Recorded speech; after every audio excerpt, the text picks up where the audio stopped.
मश्करन जो गोठ तई मश्करन जो हाँ मश्करन जो गोठ तई सिपाही ईसा खा लिया है खीसा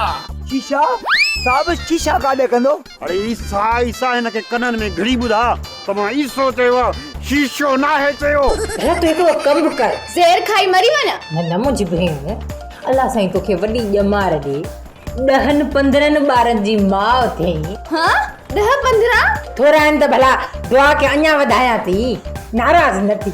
वाल वाली तो दी पाकरे माला गुर बरनाट तो करी खेता है बा कमचार किन्ना ओ माफ़ कजे कमचार कोड़ा वकोड़ थी वियो हा यार जीअं वण वेड़ी वणनि खे वकोड़े वेंदी आहे मवाली मर्जन में अरे मर्जन खे असां मवाली लेखियूं ई कोन कर्जन में दा ड्रामा सोप सीरियल मश्करन जो गोठ जा तमाम एपिसोड हाणे ॾिसो HD क्वालिटी में विजिट करियो असांजो YouTube चैनल सिन TV HD ड्रामा।